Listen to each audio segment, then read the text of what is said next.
शुरू होती है, बट ये डिपेंड होता है रैंक वाइज।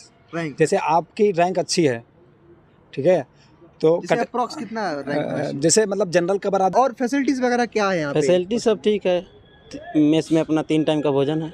कब कब खाना मिलता है? सारा रुपए का एक फॉर्म फिलिंग होता है, उसमें अच्छा। आपको जैसे आपको लगता है कि मेरी रैंक है इतनी, मुझे मिल जाएगी। यहाँ आते हैं प्रोवोस्ट जो भी हो, ये आते हैं यहाँ आके फिर आपको मेस का फीस जमा करना पड़ता है।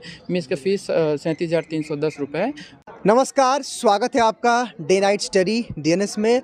हम लखनऊ विश्वविद्यालय के न्यू कैंपस में हैं और जहां हम छात्रावास के सामने खड़े हैं उसका नाम है होमी जहांगीर भाभा छात्रावास, जो कि नवीन परिसर में स्थित है। और हमारे साथ कुछ यहाँ स्टूडेंट हैं जो इस छात्रावास में रहते हैं। तो अगर आपको भी लखनऊ विश्वविद्यालय में छात्रावास लेना है तो क्या पूरी प्रक्रिया होती है, मार्क्स का क्या यहाँ पर क्राइटेरिया रखा गया है, अगर आप लखनऊ के बाहर के हैं या फिर कह लें घर से और यहाँ की डिस्टेंस होती है तो लखनऊ का छात्रावास मिलता है कि नहीं मिलता है, जो भी बातें होती हैं कि आपका एंट्रेंस में कितना मार्क्स होना चाहिए, आपका परसेंटेज कितना होना चाहिए, कितनी फ़ीस लगती है खाने पीने की, कितनी फ़ीस लगती है रहने की, और साथ ही साथ मैं आपको अंदर भी लेकर चलूँगा हॉस्टल में और दिखाऊँगा कि यहाँ के रूम्स कैसे हैं, किस प्रकार फैसिलिटीज़ हैं रूम में, किस प्रकार स्टूडेंट यहाँ रहते हैं, किस प्रकार वो पढ़ाई करते हैं। तो आपको कुछ भी दिखाने से पहले हम इन छात्रों से बातचीत करेंगे कि ये किस सब्जेक्ट्स के स्टूडेंट हैं या कौन सा कोर्स कर रहे हैं और इन्होंने कैसे छात्रावास लिया है। सबसे पहले आपका नाम क्या है? जी, मेरा नाम नवीन यादव। सबसे पहले मैं आपका धन्यवाद आभार करना चाहता हूँ। Thank you. आप यहाँ पर आए, जैसे कि दूर दराज से लड़के पढ़ने आते हैं तो उन्हें बहुत सी जानकारियों की अभाव रहता है। तो वो मतलब ज़्यादातर यूट्यूब का सहारा लेते हैं कि उनको जानकारी कैसे प्राप्त हो। तो उसके लिए आपको बधाई कि आप लड़कों का मदद कर रहे हैं यहाँ आने के लिए। तो आपने सवाल पूछा कि मैं नवीन यादव यहाँ क्या करते हैं आप? मैं LLB 3 ईयर का स्टूडेंट हूँ, सेकंड सेमेस्टर का छात्र हूँ। होमी जहांगीर भाभा छात्रावास का मैं अंतावासी हूँ। और मैं आपको बता देना चाहता हूँ कि ये हम लोगों ने एंट्रेंस क्वालिफाई करके यहाँ हॉस्टल गेन किया है। जी। आपका नाम क्या है? प्रमेन सिंह। आप कहाँ से बिलोंग करते हैं? मैं रायबरेली से आप हैं। आप भी लॉ के स्टूडेंट हैं? जी, सेकंड सेमेस्टर। आप जी, मेरा नाम संदीप यादव है। कहाँ से? आप गाजीपुर से। गाजीपुर से। आप भी लॉ करते हैं? जी, सेकंड सेमेस्टर है। Second semester. ठीक। तो सबसे पहले मैं आपसे जानना चाहूँगा कि अगर किसी भी स्टूडेंट को छात्रावास लेना है या कह लें हॉस्टल लेना है तो ये पूरी प्रक्रिया क्या रहती है? देखिए, सबसे पहले जैसे आपको पहला प्रोसेस होता है एडमिशन लेने का। जब आप एडमिशन लेंगे इसमें कॉलेज में, एडमिशन बच्चा ले लिया, हाँ, देन हॉस्टल की प्रक्रिया शुरू होती है। हाँ, तब शुरू होती है, बट ये डिपेंड होता है रैंक वाइज। रैंक जैसे आपकी रैंक अच्छी है, ठीक है, तो अप्रोक्स कितना रैंक? जैसे मतलब जनरल कवर आप देखेंगे तो अप्रॉक्स 20 के आसपास आसपास होनी चाहिए। अगर आप OBC देख रहे हैं तो अंडर 100, SC देख रहे हैं तो 150 या 200। अच्छा। हाँ, तो ऐसा है। जैसे आप एंट्रेंस एग्ज़ाम दिए, यहाँ क्वालिफाई हो गए, आपका रैंक अच्छा है, तो उसके बाद आपका एडमिशन हो गया। उसके बाद फॉर्म आता है, ऑनलाइन फॉर्म आता है इसका हॉस्टल के लिए। हाँ, उसका फॉर्म फिल होने के बाद आपको जो है रैंक वाइज आपको हॉस्टल मिलता है। हॉस्टल मिलता है। जी, हॉस्टल मिलता है। बस। तो आपने हॉस्टल की फीस कितनी जमा की और मेस की? मेस की फीस यहाँ 37,310 है। हाँ। और 7200 रुपये जो है यहाँ का जो है किराया है। मतलब ये एनुअली बता रहे हैं? एनुअल मतलब एक साल में आपको जो है यहाँ पे पे करना है 2 सेमेस्टर का। ठीक है। तो और फैसिलिटीज वगैरह क्या है यहाँ पे? फैसिलिटी सब ठीक है। मेस में अपना 3 टाइम का भोजन है।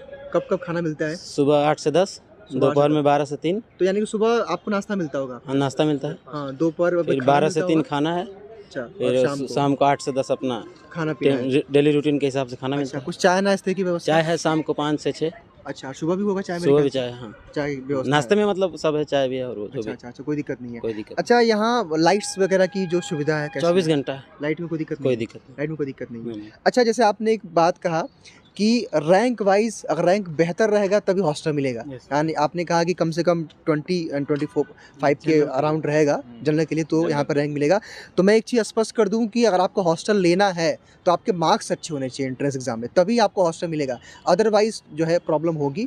और एक डिस्टेंस का मामला 70 से 80% आपको मार्क्स गेन करना पड़ेगा। जो भी एंट्रेंस एग्जाम होगा 70 कम से कम 70% एवं आप जितना पाल लें हॉस्टल पाने के लिए तो बेहतर रहेगा। और इसकी भी अलग से काउंसलिंग होती होगी, फॉर्म फिलिंग के बाद। और ये सारा रुपए का एक फॉर्म फिलिंग होता है, उसमें आपको जैसे आपको लगता है कि मेरी रैंक है इतनी, मुझे मिल जाएगी, तो आप फॉर्म फिल करिए। उसके बाद ऑनलाइन फॉर्म होगा, 25 रुपये कटेगा। फिर उसके बाद 15 दिन 20 दिन जो भी होता है टाइम पीरियड, उसमें आपको आएगा लिस्ट। यदि हाँ लिस्ट आएगा, जिस सेलेक्टेड बच्चों को बुलाया जाएगा, हाँ सिलेक्टेड बच्चों को बुलाया जाएगा, उसमें से जो आते हैं वो अलॉट होगा, नहीं तो फिर दोबारा अगर सीट बचता है तो फिर से नई लिस्ट निकाल देंगे, ये बच्चे ले सकते हैं। तो जब आप लोग हॉस्टल के लिए 3 लिस्ट आती है, 3 बार आएगी, 3 बार लिस्ट आती है। अच्छा, जैसे जब हॉस्टल की काउंसलिंग वगैरह होती है तो कुछ डॉक्यूमेंट्स भी लगते होंगे वेरिफिकेशन के लिए यहाँ पे, तो कौन कौन से डॉक्यूमेंट्स डॉक्यूमेंट लगते हैं? जैसे आधार कार्ड अपना हो गया, हाई स्कूल इंटर ग्रेजुएशन की मार्कशीट हो गई, बस यही सब लाइए। मतलब बेसिक डॉक्यूमेंट्स जो कि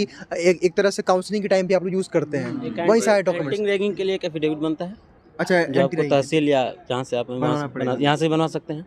जी जी, अच्छा, अलॉटमेंट लेटर भी लगता है, मतलब आपको उस समय मिल जाएगा जी। और फीस एट द टाइम जमा होता है काउंसलिंग के टाइम ही? नहीं, वहाँ पहले जमा हो जाता है। ये मेरे ख्याल से काउंसलिंग के बाद जमा होता होगा। नहीं, काउंसलिंग जब आपको अलॉट किया जाता है, जब रूम अलॉट होता है उसी टाइम आपका जमा कर फीस जमा होगी ना, तभी आपका कंफर्म होगा सीट, नहीं तो नहीं कंफर्म नहीं होगा। जब आपको लिस्ट आती है, लिस्ट के बाद आपको जब दिख ही जाता है कि आपका नाम आ गया है, तो उसमें 7,000 रुपये, 4800 रुपये रहने का, 2200 कॉशन मनी होता है।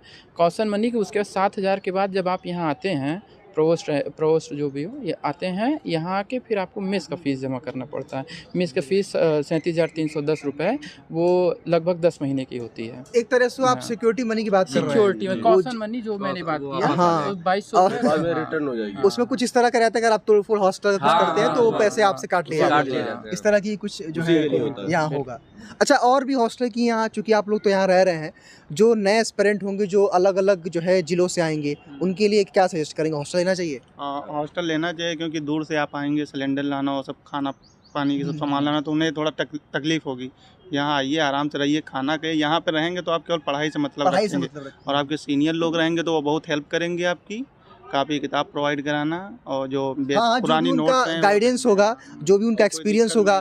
और मैंने तो सुना है और देखा भी है कि हॉस्टल में एक यूनिटी बड़ी अच्छी होती है, और ये भी मैंने जो है देखा। रैंकर भी आते हैं तो ज़्यादातर टॉप बच्चों का ये सिलेक्शन होता है हॉस्टल में, तो फिर पढ़ाई का माहौल बढ़िया रहता है। हाँ, चूँकि भाई आपने सही कहा स्टार्टिंग में कि जो रैंकर्स होती है उन्हीं का सिलेक्शन भी होता है।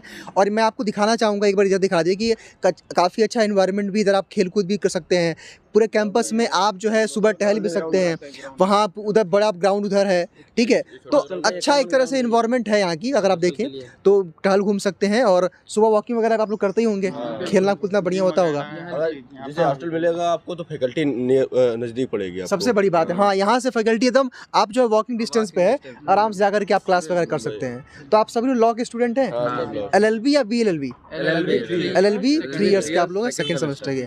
अच्छा, तो एक रूम में यहाँ पे कितने स्टूडेंट रहते हैं? देखिए, ऐसा है कि जैसे आप शुरुआत में आते हैं तो आपको 3 सीटर जो है रूम आपको प्रोवाइड किया, मतलब 3 लोग? हाँ, 3 सीटर रूम प्रोवाइड किया जाता है। उसके बाद अगर आप जब अच्छा परसेंटेज मार्क्स लाते हैं तो उसमें जो टॉपर होता है उसको सिंगल रूम प्रोवाइड किया जाता है। ये टॉपर्स कोई यूनिवर्सिटी का नहीं, फैकल्टी का नहीं, ये हॉस्टल का जो टॉपर होगा उस टॉपर में से आपको सिंगल रूम दिया जाएगा। उसके कुछ होते हैं पैसे भी एक्स्ट्रा पे करने पड़ते हैं, शायद 600 रुपये एक्स्ट्रा पे करने पड़ते हैं। अच्छा, एक्स्ट्रा पे। कहने का मतलब ये कि जो सेमेस्टर में टॉप करता है उसको सिंगल रूम देते हैं, ताकि उनको मतलब यूनिवर्सिटी कुछ गाइडलाइन होगी कि उस बच्चा पढ़ने में अच्छा है, इसको एकांत कर दें कि और अच्छे से पढ़े। मेरे ख्याल से कुछ एक ईयर तो मिल ही जाएगा, फर्स्ट सेमेस्टर सेकंड सेमेस्टर को वो सम करके देंगे कि इसका कितना ज़्यादा बनना है। अगर बढ़िया तो आप थोड़ा उस बच्चों में आ जाएंगे कि तेज बच्चों में, तो सिंगल दे दिया जाएगा कि आपको डिस्टर्बेंस ना हो। अगर आप बढ़िया पढ़ना चाहते हैं तो पढ़िए, अगर नहीं पढ़ना चाहते हैं तो आप आराम से लीजिए 3 सीटें। अच्छी बात है। और मैं बता रहा हूँ कि लखनऊ यूनिवर्सिटी की पॉलिसी बहुत अच्छी है, यहाँ से एक अच्छा कंपटीशन क्रिएट करना कि भाई आप अच्छा मार्क्स लाइए, सिंगल रूम लेके रहिए, नो डिस्टर्बेंस। तो ये बड़ी अच्छी चीज़ लगी। हालांकि अब चलेंगे अंदर आप लोगों के साथ, और हम दिखाएंगे अपने जो नए छात्र होंगे क्या है छात्रावास का माहौल, कैसी वहाँ फैसिलिटीज़ हैं, क्या वहाँ का एनवायरनमेंट है। तो चला जाए अंदर, चलिए। और भी कुछ आप लोग को बताना है? अंदर ही बात करते हैं, चलिए आइए। तो ये आप देख सकते हैं, ये जाने का रास्ता है। देखिए, जो चीज़ें होंगी आप लोगों को बताते चलिएगा, ताकि मैं देखता रहूँगा, जो भी बताने लायक चीज़ें होंगी। तो ये